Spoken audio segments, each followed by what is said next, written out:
Alright, now for those of you that don't know, we have a Rottweiler named Otis. And Otis, of course, is a big baby, but for the most part, he's a good dog. Of course he's a good dog because he's Mama's little baby. That's right, I'm Mama's little baby, but I'm still mean. I'm a big, bad, mean dog. Bark, bark.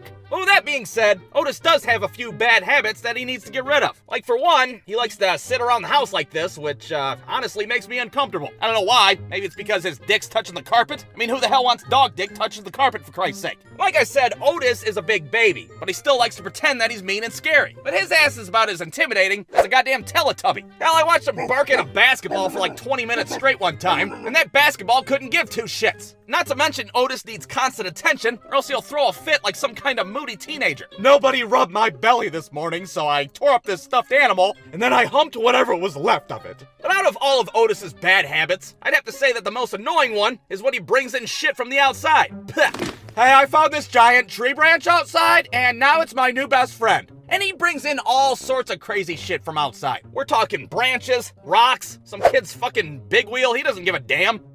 I don't know what the hell this thing is, but I love it, and it's my new best friend. Well, imagine our surprise when one morning, Otis's ass comes inside the house covered in blood, and then he spits out a fucking bone on the living room floor. Ah, sick, what the hell? Hey, I made another new best friend. It's this dead thing outside that I've been rolling around in. So naturally I start freaking out, thinking there's a fucking dead body in our backyard. So I go outside and inspect the fucking crime scene, and lo and behold, there's a goddamn blood trail that leads to the bottom of our deck. So now I have to scurry my ass under there with a flashlight, looking like a fucking goonie searching for Chester Copperpot and shit. Thankfully, it wasn't a human corpse that I found. Instead, it was a, it was a fucking animal corpse of some sort. I don't know if it was a raccoon or a possum or a fucking ocelot. I don't know what the hell it was, but it was dead as hell, I can tell you that. So naturally, I fling the corpse out into the fucking woods with a shovel, and that's the end of the story. Or at least that's what I thought was the end of it, till a few days later, when Otis's ass waltzes back into the living room, covered in blood again. Hey everybody, I got a bunch of red on me. Oh no, not again. God damn it, Otis, stop desecrating animal corpses. But upon further inspection, we realize that he's not covered in the blood of a raccoon slash possum slash ocelot. It's Otis's own blood. Oh my god, Mama's little baby's bleeding! Wait, what? That's Otis's blood? Yeah, and I can't tell where it's coming from. He's got so much fur. There's too much fur. God damn it, go to the bathroom and get the razor. We have to shave the dog. So I run to the bathroom, and instead of shaving the dog like some kind of psychopath, I grab a towel. And with that towel, I wrap Otis up like a fucking taquito, and I haul him out to the car so we can take him to the vet. Now, it's important to note, we still have no idea what the hell happened to Otis. Did some kid hit him with a fucking dirt bike? Was he attacked by a posse of coyotes? Maybe he was the victim of a cruel prank at prom in a Stephen King novel. Who the hell knows? So now my wife's driving through the neighborhood like a fucking 6-year-old playing Grand Theft Auto. Meanwhile, I'm in the back seat looking like a goddamn Reservoir Dogs scene. We finally get to the emergency vet, and at first we have no idea what the hell to even tell the receptionist. Yeah, we don't know if like our dog tripped and fell or if he got shot by a rifle, but he's bleeding all over the place. Okay, is that why you wrapped him up like a goddamn gordita? See, we should have shaved him. I fucking told you we should have shaved the dog. So they take Otis in the back to see what the hell's going on with him. Meanwhile, we sit down in the waiting room with all the other neglectful pet owners. Hey, what brings you guys in today?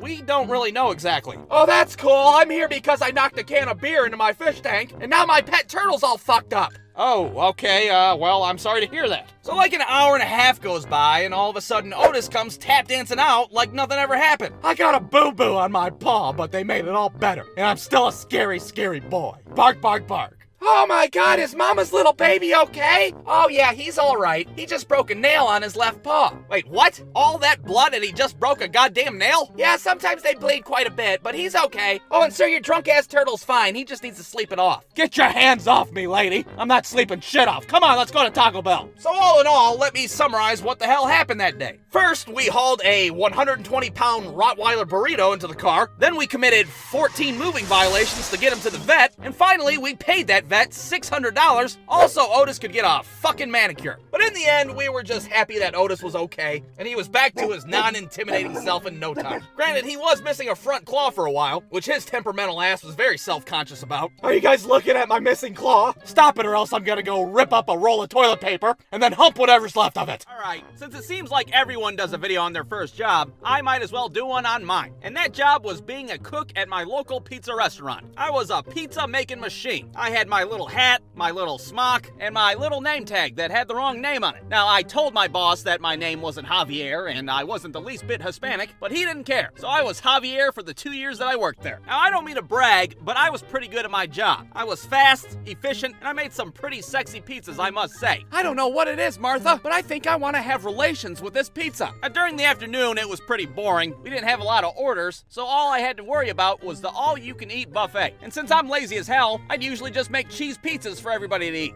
Can we have a little variety here? I'm sick of just having cheese pizza. You will eat what I give you to eat. I am the pizza lord. If you want to make requests, you can take your happy ass to the register and order your own goddamn pizza. Sometimes this old guy would come in, and since we serve beer at this pizza place, he'd get all drunk and I'd have to kick him out. Sir, we're gonna have to cut you off. Well, why the hell do you gotta do that? Because you had 9 Michelob Ultras at 2 in the afternoon on a Tuesday, that's why. But things always started to pick up around dinner time. All of a sudden, I would be up to my asshole in orders. And this would be the time a second cook would come in, and his name was AJ. And let me tell you about AJ. He was nothing like me. He was not fast, he wasn't efficient, and he sure as hell didn't make any sexy pizzas. Jesus, Martha, what a fugly pizza. I'd have to be drunk as hell to have relations with this thing. Hey, I'm drunk as hell. I'll fornicate with that pizza. AJ was so bad at his job that I just refused to call him by his real name. I'm not calling you AJ anymore, you hear me? Until you stop sucking ass and making pizzas, your name is gonna be Debbie. Debbie? Why do I have to have a girl name? Because you make pizzas like a slut, that's why. And I can't think of a sluttier name than Debbie, so get back to work, Debbie. So there we were, Javier and Deborah, the Batman and Robin of making pizzas. I mean, I was the one making pizzas, really. Half the time, Debbie wouldn't even help me out. He'd be in the break room with his thumb up his ass, not doing a damn thing. Well, that wasn't a very nice thing to do. So when he wasn't looking, I'd pour a bunch of olive juice into Debbie's Dr. Pepper, because that's what you get when you're a bad coworker. Oh, why's my drink taste like a dog's asshole? You can kiss my ass, Dr. Pepper. Now, since Debbie was worthless and pretty much a piece of furniture in the kitchen, I'd make him handle all the phone calls. Hello, this is Debbie. Will this be for pickup or delivery?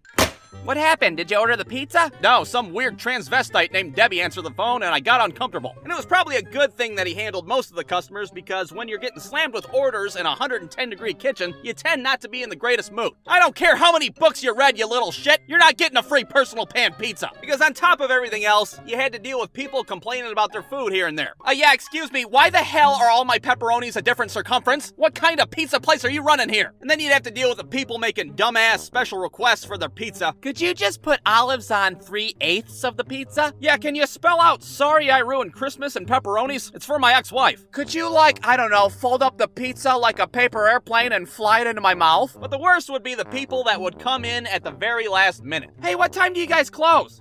We close in exactly 37 seconds. Oh, we're just in time. We want to buy a pizza the size of a baby pool. Now, one time in particular, this couple came to dine in literally 2 minutes before we closed the doors. I had just cleaned the kitchen, my apron's off, Javier's ready to go home. All of a sudden, here comes Debbie. Hey, 2 people just walked in, they want to get a pizza. And my response to that was something along the lines of, yeah, well, those 2 people can eat my ass. How about that? And that was pretty typical. Debbie's probably heard me say that, I don't know, 1,000,000 times. But what's not typical is that the customers heard me say that from the kitchen. How dare he be rude as hell to us when we're trying to be rude as hell to him? So not only did these people get a pizza, but they got it for free because I didn't want to get fired.